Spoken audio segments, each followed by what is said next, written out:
Bien, bonjour à toutes et tous.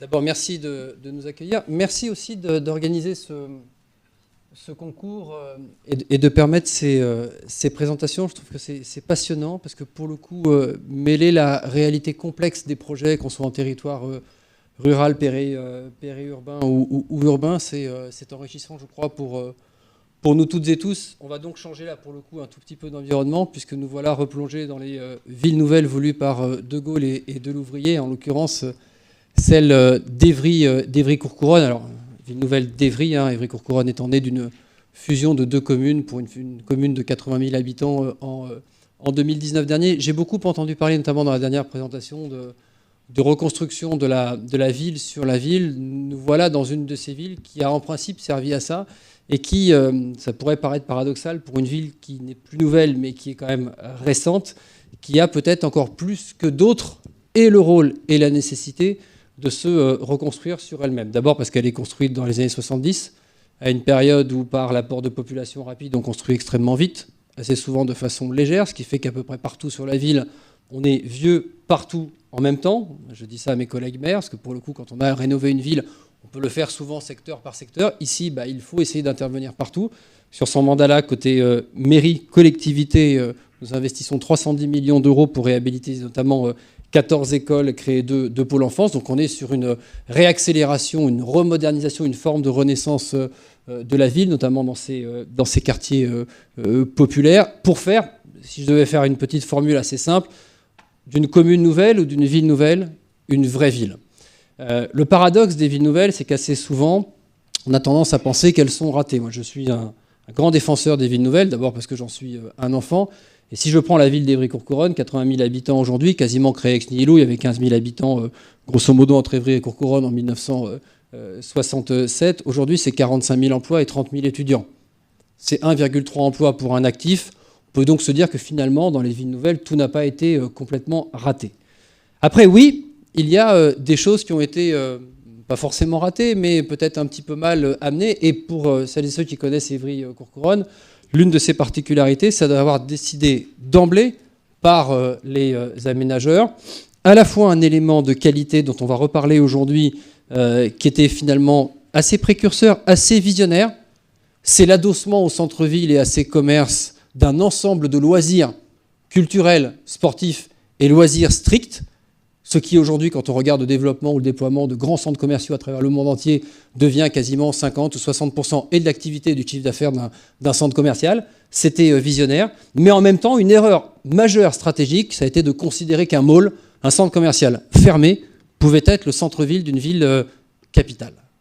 Or, nous sommes une ville-préfecture. C'est assez difficile d'ailleurs de jouer le rôle d'une ville-préfecture pour une ville qui n'a que 50 ans, qui aurait, selon la tradition, piqué le rôle de préfecture à d'autres villes plus anciennes, ouvrières, qui pouvaient évidemment le réclamer sur le territoire. Pourquoi d'ailleurs Évry? Parce que c'était des territoires relativement plats qui appartenaient à un seul propriétaire terrien. C'était donc pour l'État plus facile d'acquérir très rapidement ce foncier agricole plutôt que d'aller reconquérir Viry-Châtillon, Grigny déjà à l'époque, ou Corbeil-Essonnes. Donc on est aujourd'hui à ce moment-là où j'ai la chance d'ailleurs de bénéficier d'une culture d'élu assez particulière, puisqu'en fait je suis maire de Courcouronnes depuis 2001.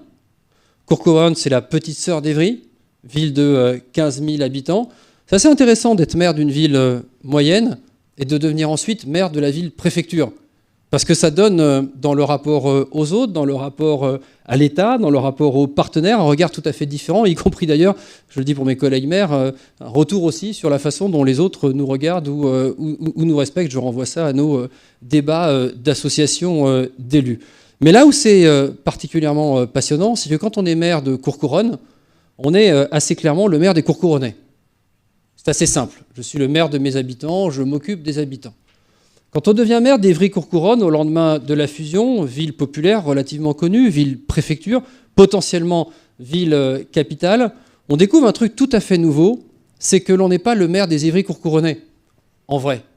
On devient par défaut ou par habitude ou par praticité, on devient le maire de tous les Essonniens, parce qu'on est ville-préfecture, parce qu'on est ville-capitale, et qu'on est donc le point de centralité des aménités au moins institutionnelles de l'ensemble des habitants d'un département de l'Essonne, qui, qu'ils aiment ou qu'ils n'aiment pas leur ville-centre, vont devoir, à un moment ou à un autre de leur vie, ici à l'université, ici dans l'un des tribunaux, ici au centre commercial, ici faire une démarche dans une préfecture ou une chambre de commerce, par exemple, avoir à aller dans cette ville.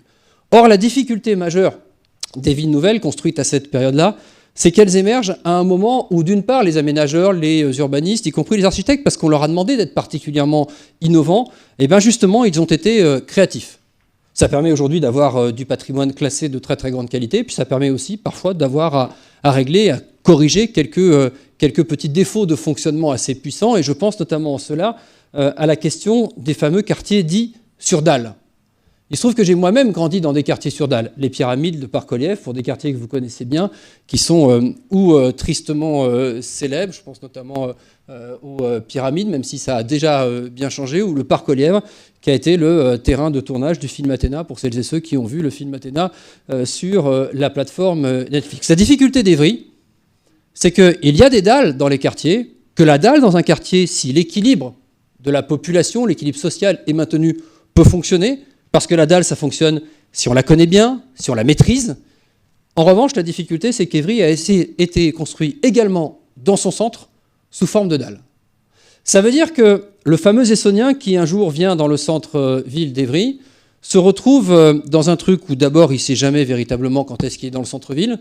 Les parkings du centre-ville ont à peu près 50 ans. Ils s'appellent parking du centre-ville depuis très exactement 15 jours. Jusqu'à il y a 15 jours, il s'appelait ici parking de la patinoire, ici parking de la piscine, ce qui fait que pour l'Essonien qui vient depuis 40 km et qui cherche une forme de centralité, il ne s'y retrouve pas. Une fois qu'il est arrivé dans le parking, il arrive dans des parkings relativement lugubres, qui évidemment payent bien leur époque. Ils sortent par un ascenseur quand il fonctionne ou par un escalier. Ils arrivent sur une zone de dalle, dans un espèce de no man's land dans lequel ils sont perdus. Et si je reprends les termes des professionnels, notamment exploitants des centres commerciaux, ils vivent là une expérience de celle qu'ils n'ont pas nécessairement envie de retrouver à nouveau.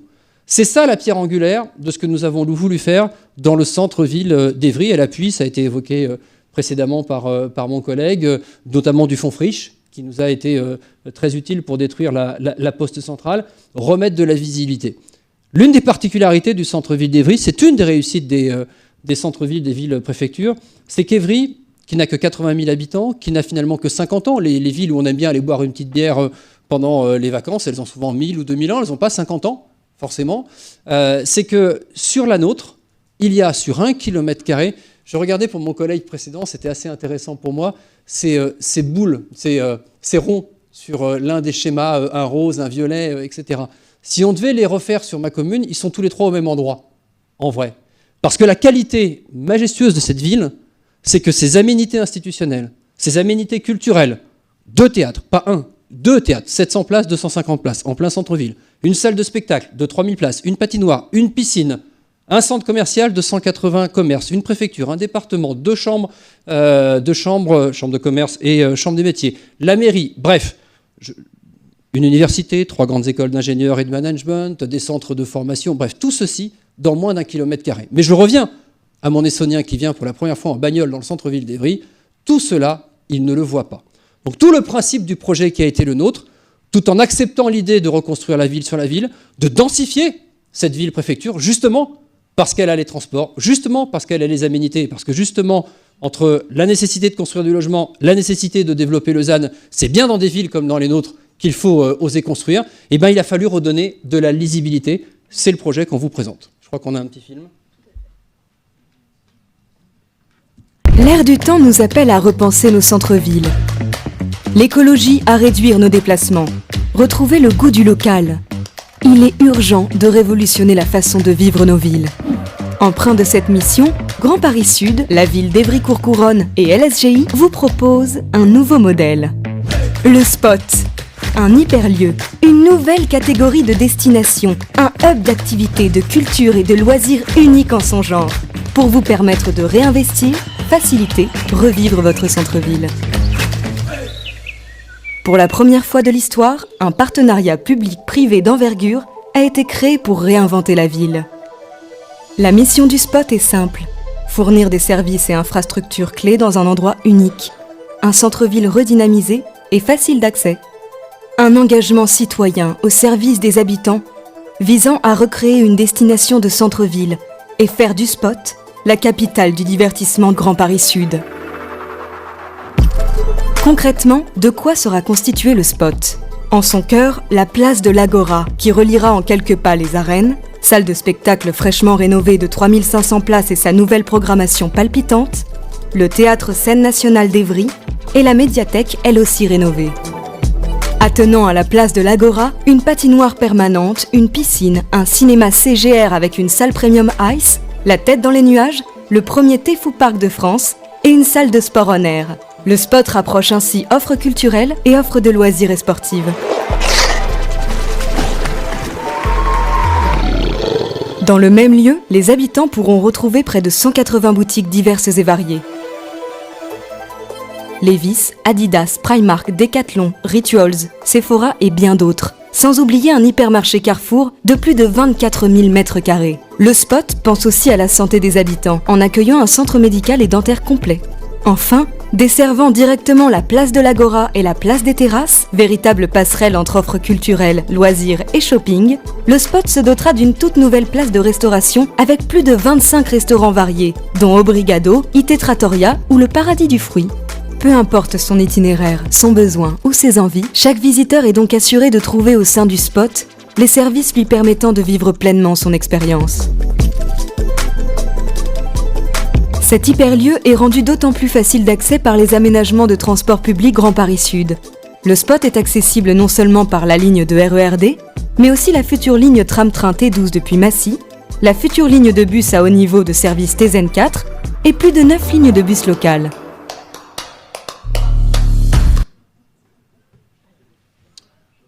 Bien, voilà en substance ce projet. Vous avez là à l'écran ce que, en modestie, nous avons avec l'équipe municipale appelé un plan guide. La société évolue tellement vite. Lorsque j'ai été élu maire en 2001, on pouvait planifier un projet d'aménagement urbain sur 15 ou 20 ans. 15 ou 20 ans après, peu ou prou, on avait fait ce sur quoi on s'était engagé. Aujourd'hui, la société va tellement vite que s'engager à la place de nos successeurs sur 20 ans, c'est manquer, me semble-t-il, beaucoup d'humilité. En revanche, fixer un cap, et là, on le voit bien, partout à peu près où vous voyez des bâtiments rouges, en réalité, vous parcourez le 1,5 km de la fameuse dalle du centre-ville que nous allons donc rabaisser au niveau du sol sur une bonne vingtaine d'années. Mais nous commençons par son axe central, c'est-à-dire la Poste, de manière à rendre cette plateforme de restaurant dont Alexandre va parler dans un instant, visible de la rue, toutes ces aménités que j'évoquais tout à l'heure, qu'on ne voit plus, d'ici 1 an et la destruction de ce bâtiment que nous avons racheté sera visible. La plupart des projets dont vous avez entendu sont au futur dans les présentations qui ont été faites. En réalité, les restaurants ont été inaugurés. Ils seront inaugurés officiellement dans une semaine. Le T12 Express roulera également dans une semaine. Le TZN4 roule en juin. Donc on n'est plus sur des projets, on est maintenant dans la matérialisation, ce qui permet pour celles et ceux qui aiment ces matières de pouvoir dire que les ex-villes nouvelles, c'est le cas pour Évry, commencent enfin à être métropolisées, à enfin retrouver des transports qui leur permettent d'être dans ce que moi j'appelle la renaissance. Merci Stéphane. Vous avez tout dit presque. La vidéo était assez parlante. La genèse en fait de ce projet du spot, c'était, elle existait déjà cette connexion entre la place de l'Agora et ce centre commercial historique, puisqu'ils étaient les premiers en fait dans cette localisation. Ça a été de renforcer justement cette attractivité et au travers en fait de la destruction des anciens bureaux de l'agglomération qui étaient en fait reliés directement à la place de l'Agora. On a détruit ces 3000 m² de bureaux pour reconstruire sur l'équivalent de la dalle 5000 m² pour accueillir un nouveau pôle de restauration et de loisirs. On a renforcé en fait cette attractivité entre la place de l'Agora et le centre commercial et tous les équipements en fait publics qui sont ce que disait Monsieur le maire tout à l'heure, la piscine, la patinoire et les arènes et la médiathèque. Voilà. Aujourd'hui, dans la continuité en fait de ce projet qui va être inauguré officiellement le 13 décembre, on a évidemment tous les chantiers en fait qui sont autour de ce que nous on a construit et qui en fait sont dans la continuité de ce projet, la rénovation de la place des Arènes, l'arrivée du TZN donc sur le transport en site propre qui passe au pied du centre commercial en liaison directe avec la place des Terrasses. Donc c'est 17 lignes de bus qui vont être renforcées. On a l'arrivée sur François Mitterrand également, place de la Gare, ici, du tramway, qui va être en liaison directe aussi avec le centre. Voilà. Alors en quelques chiffres sur la partie, pour finir rapidement, voilà, on a imperméabilisé 0 mètre carré, on a restructuré en fait un actif existant. On travaille bien évidemment sur le parcours habitant et le parcours client pour créer des zones d'ombrage, éviter les îlots de chaleur. Donc, on a travaillé avec Urban Canopy sur des implantations sur nos parkings, puisqu'on ne pouvait pas créer de fondation, sur des zones d'ombrage qui permettent de diminuer en fait les îlots de chaleur. On a fait une toiture qui représente quasiment 3000 m² avec de la toundra, en fait. Bon, c'est des structures légères, mais ça permet en fait d'avoir des échanges. Et là, on travaille effectivement sur la réduction, dans le cadre des décrets tertiaires et tout, sur la réduction aussi des consommations d'énergie. Donc, on a isolé nos verrières du centre commercial qui sont existantes avec des films et anti-UV. Et tout ça mis en œuvre. Sur l'année 2022, on a réussi à économiser 29% de consommation d'énergie. Alors derrière, on réduit bien évidemment les zones d'éclairage, on réduit aussi les utilisations de climatisation dans les parties communes, on travaille sur du free cooling le matin, voilà, donc on arrive à réduire. Et sur l'année 2023, on va arriver à en plus 25% de baisse de consommation d'énergie sur ce centre. Voilà. Merci beaucoup. Merci.